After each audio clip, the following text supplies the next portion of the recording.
Hey guys, what's up? Today we're going to be talking about Hemifever versus Diablo.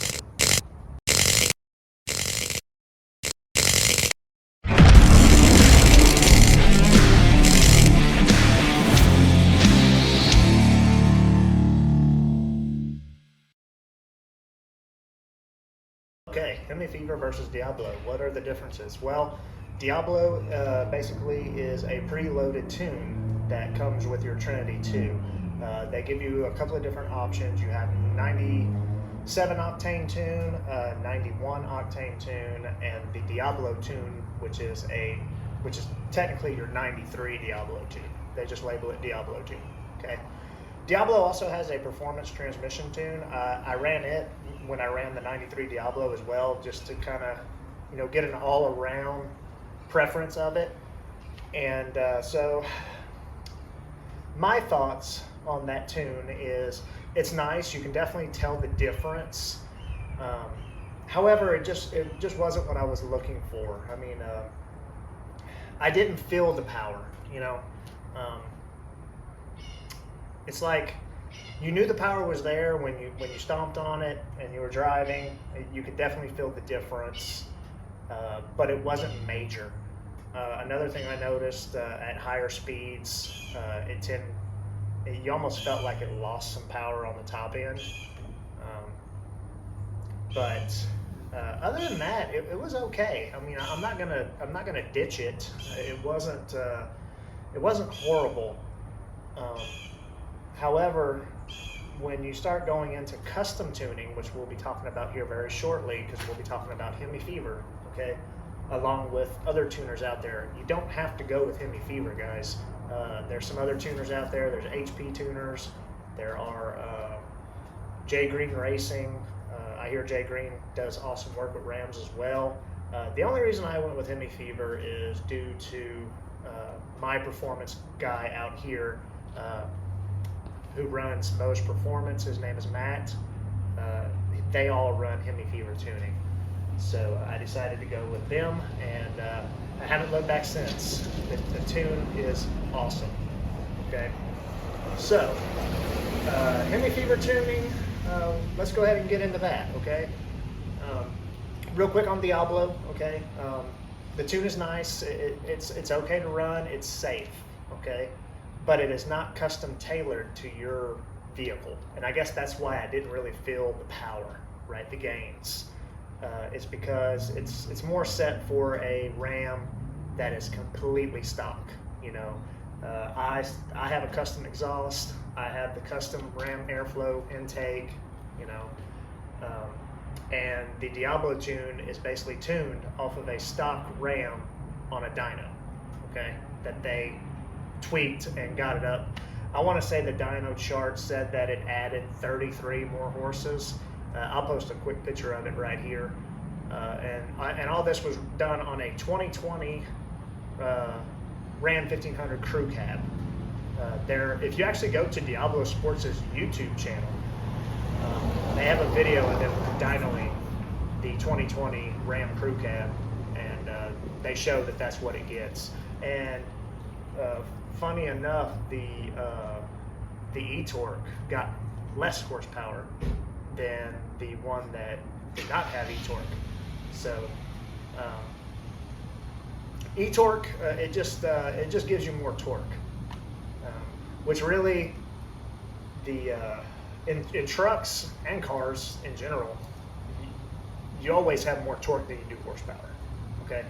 And we're going to talk about that here in a few minutes as well, because there's been a little confusion on the horsepower on these trucks when it comes to dynoing, okay?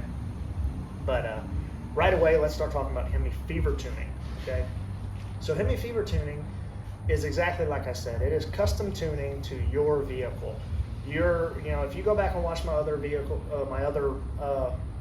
reviews or videos, I've already specified how you send your files over to Sean. You let him know what modifications you have, what year model your truck is, everything. And he custom builds the tune for your specific application, okay? My tune on this truck it's a custom tune for my engine with the Ram Air flow system and the Mopar catback exhaust system, I hope you guys can hear me okay. There's vehicles going up and down the road. I really can't control that. But yes, that is custom tuning, right? He then has you run that tune for a while, and then from there, you will send the data back to him. He will review it to see how the truck is running and tweak it here and there if he can. If he sees that there are areas that can improve, he will tweak it, send you a new tune back, you'll load it, you'll run it. You just do a lot of back and forth, back and forth, back and forth. But I'll tell you right now, most of the time, Sean is pretty good on getting it right the first time, okay? Which he did for me. My last video, I did the data log, we sent it to him. He wrote me back saying, everything looks good, the motor's performing the way it should be. If I'm happy with it, we'll leave it the way it is. However, if I want to push it more, he can push it more. But already I'm having problems getting traction with this thing. I mean, there is so much torque, so much power that if we push it any more, I mean, the truck won't be able to be drivable. I'm already fishtailing all over the place. So those tunes are just, they unlock this beast. They really do. I really don't know how else to describe it besides, you have to get in it and actually feel it. And that was one thing I noticed right away with Hemifever tuning from Diablo's tuning. The minute I switched over to Hemifever's tuning along with the Hemifever performance tune, the minute I started the truck and the minute I gave it gas and started to head out of my subdivision, I felt it immediately. The throttle response was very sensitive. I mean, you barely give it gas and it was like, boom, it throw you back in your seat. It's nuts. And that can be adjusted. I mean, if you don't like that, Sean can adjust that for you, and turn it down a little bit. But I think the tune is geared to get you off the line really fast, but the problem with that is you're fishtailing, you can't catch any traction, okay? And you also got to think, guys, this truck, because it's a crew cab, it weighs 7,000 pounds, okay? And today I actually went out and I did some pulling, some more logs, some testing, some performance tests actually. You basically hook up your Trinity 2 and you can go to performance test. You can do a 0 to 60 pull, a 0 to 100 pull. You have all these different things you can do. And so I decided to do a 0 to 60 pull, okay? And I'm on a full tank of gas. It's fully, it's a fully loaded truck, okay? And it's 7,000 pounds, okay? I'm gonna leave a link in the description below of a stock Ram 1500 and what it does in a 0 to 60. I believe they ran it and it did like a 7.9 if I'm not mistaken, somewhere around there. This one here, I got my best time on it was a 6.69, I want to say, which is crazy for this heavy of a truck. And really, I probably could have got it into the 5-second range because my tires back here, I couldn't get them to catch. When I gave it gas, I actually had to come off the gas and then back on it. So just doing that, I'm messing with the seconds just right there. Once I get the back end lowered and I get a little bit wider tire on there, a little bit meatier tire on the back, I think it's possible to get this thing either right at 6 seconds or at a high 5-second 0 to 60. I'm gonna post my time slips on here.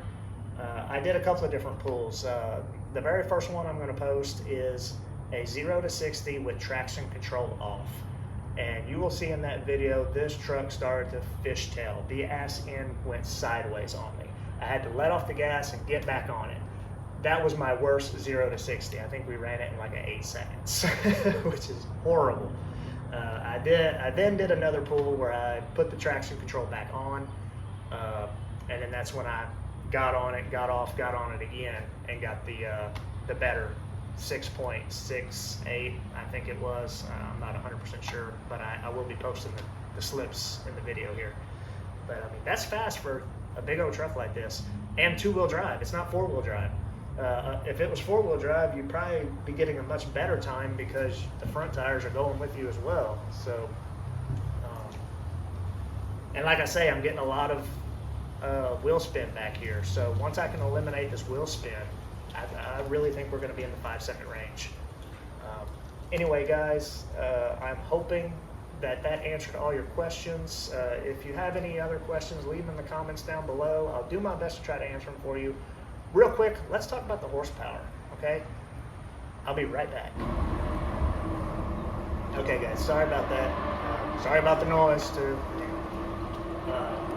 I'm cooking dinner, so I'm kind of having to go back and forth to make sure I ain't burning nothing.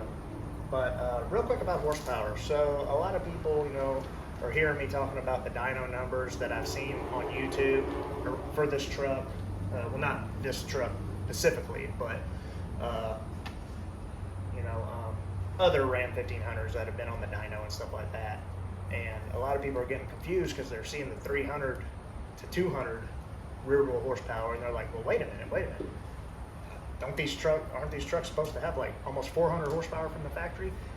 Yes, okay. The truck is rated for 395 horsepower at the crank, okay? But what you have to realize, guys, is all that power has to then travel all the way through your drivetrain, through your torque converter, to your wheels. So by the time it gets to your wheels, you've done lost about 20% to 25% of your horsepower. Okay, you also got to think that the motor is also powering your alternator and other things. So you're losing power while it's doing all that stuff as well, right?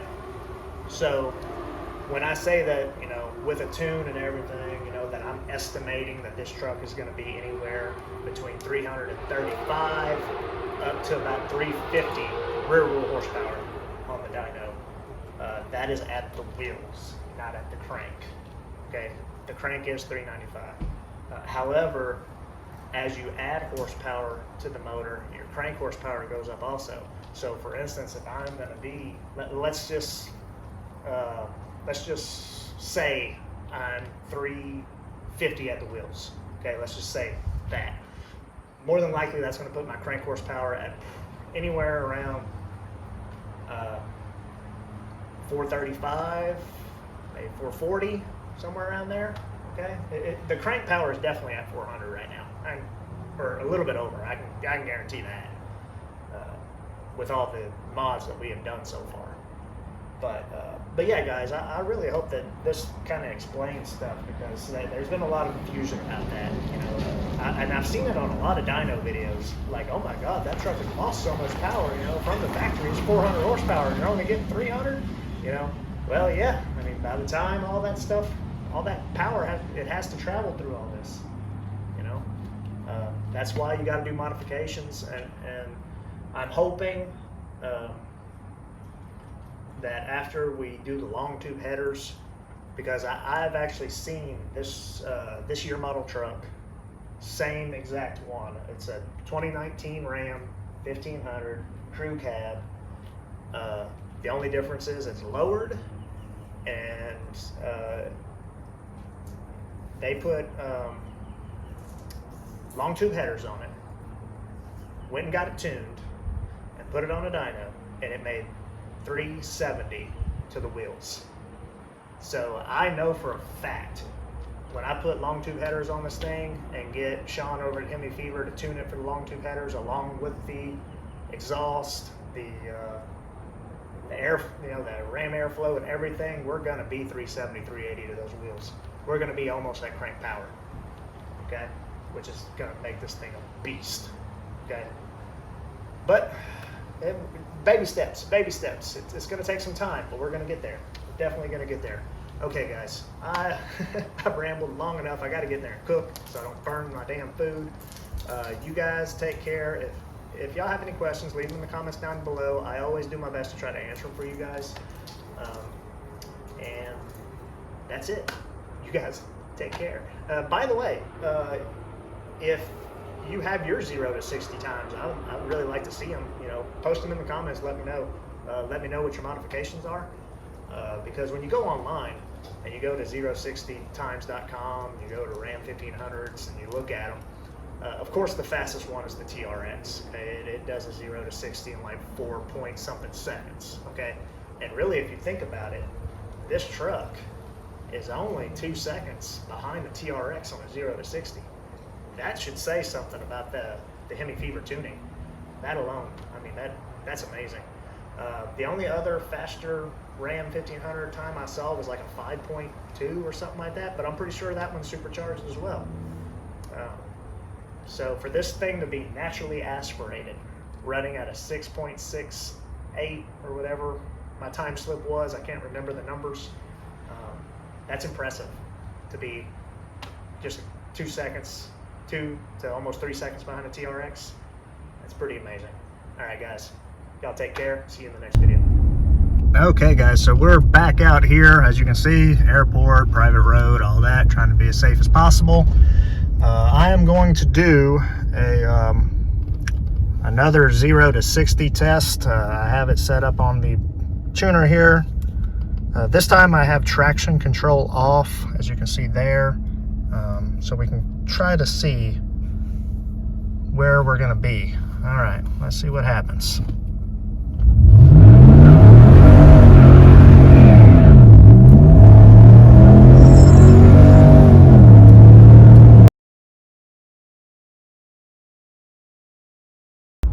All right, guys, I'm going to do it again. This time we're going to do it with traction on, because we just spun everywhere. It was nuts.